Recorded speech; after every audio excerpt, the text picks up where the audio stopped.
My father could have been a great comedian, but he didn't believe that that was possible for him. And so he made a conservative choice. Instead, he got a safe job as an accountant. And when I was 12 years old, he was let go from that safe job. And our family had to do whatever we could to survive.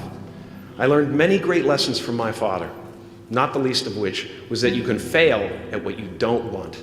So you might as well take a chance on doing what you love. It's not the only thing he taught me, though. You know, I watched the effect of my father's love and humor and how it altered the world around me. And I thought, that's something to do. That's something worth my time. It wasn't long before I started acting up. You know, people would come over to the house and they'd be greeted by a 7-year-old throwing himself down a large flight of stairs. They would say, "What happened?" And I would say, "I don't know. Let's check the replay." I'd go back to the top of the stairs and come back down in slow motion.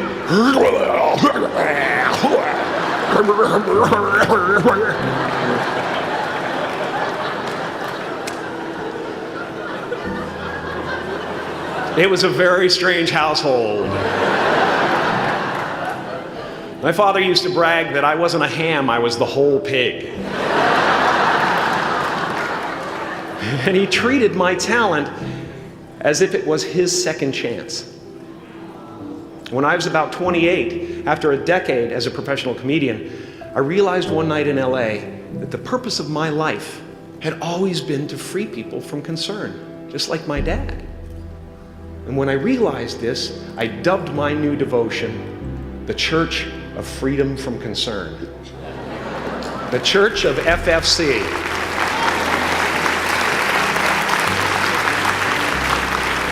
And I dedicated myself to that ministry. What's yours? How will you serve the world?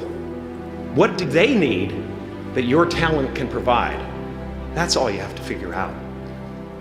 As someone who's done what you're about to go and do, I can tell you from experience, the effect you have on others is the most valuable currency there is. Because everything you gain in life will rot and fall apart, and all that will be left of you is what was in your heart. My choosing to free people from concern got me to the top of a mountain. Look where I am.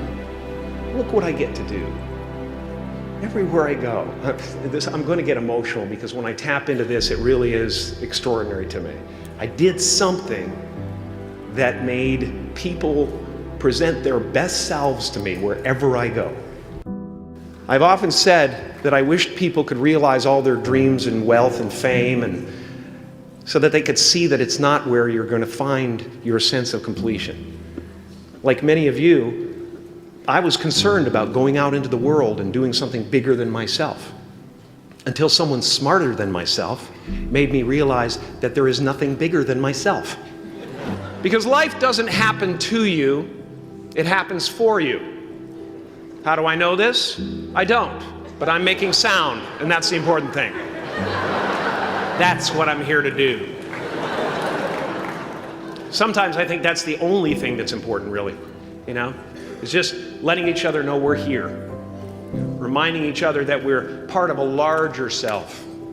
Your job is not to figure out how it's going to happen for you, but to open the door in your head, and when the door opens in real life, just walk through it. And don't worry if you miss your cue, because there's always doors opening. They keep opening. And when I say life doesn't happen to you, it happens for you, I really don't know if that's true. I'm just making a conscious choice to perceive challenges as something beneficial so that I can deal with them in the most productive way. You'll come up with your own style. That's part of the fun. Oh, and why not take a chance on faith as well? Not religion, but faith. Not hope, but faith. I don't believe in hope. Hope is a beggar. Hope walks through the fire and faith leaps over it.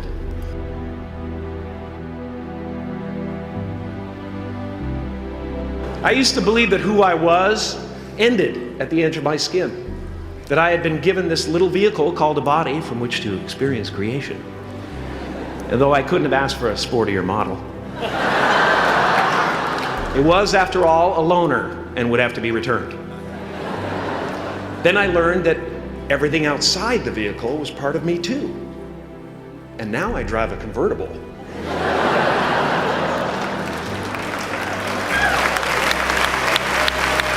Yeah, man. Top down, wind in my hair. Woo! I am elated and truly excited to be present and fully connected to you at this important moment in your journey. I hope you're ready to open the roof and take it all in. You are the vanguard of knowledge and consciousness, a new wave in a vast ocean of possibilities. On the other side of that door, there's a world starving for new ideas, new leadership. I've been out there for 30 years. She's a wildcat. Oh, she'll rub up against your leg and purr until you pick her up and start petting her, and then out of nowhere, she'll swat you in the face. It can be rough out there, but that's okay, because there's soft serve ice cream with sprinkles. I guess that's what I'm really trying to say here today. Sometimes it's okay to eat your feelings. Now, fear is going to be a player in your life, but you get to decide how much.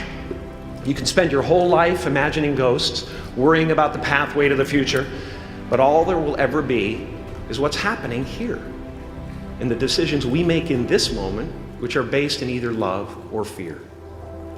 So many of us choose our path out of fear disguised as practicality. What we really want seems impossibly out of reach and ridiculous to expect, so we never dare to ask the universe for it. I'm saying I'm the proof that you can ask the universe for it. Please.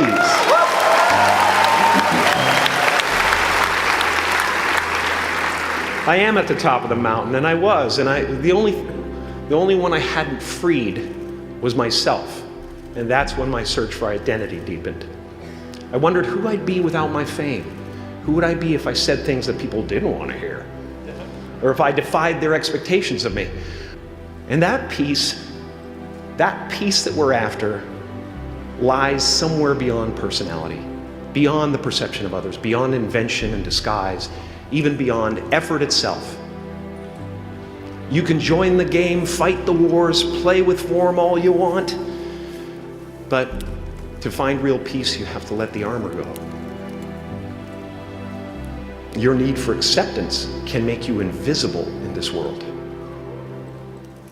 Don't let anything stand in the way of the light that shines through this form. Risk being seen in all of your glory.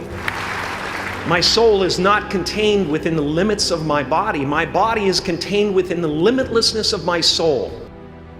Now I'm always at the beginning.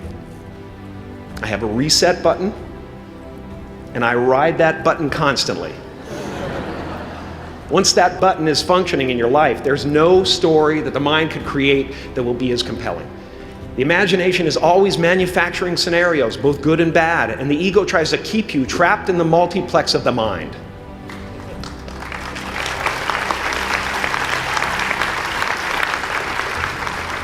Our eyes are not viewers, they're also projectors that are running a second story over the picture that we see in front of us all the time.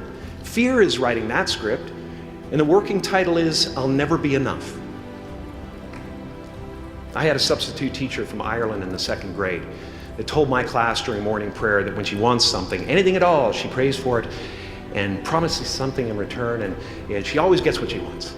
Well, I'm sitting at the back of the classroom, thinking, wow, my family can't afford a bike, So I went home and I prayed for one. And I promised I would recite the rosary every night in exchange. Broke that promise.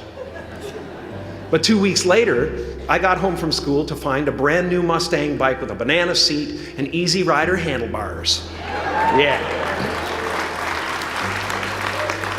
From fool to cool.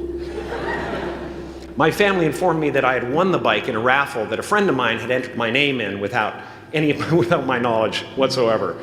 So that type of thing has been happening to me ever since. And as far as I can tell, it's just about letting the universe know what you want, and working toward it while letting go of how it comes to pass.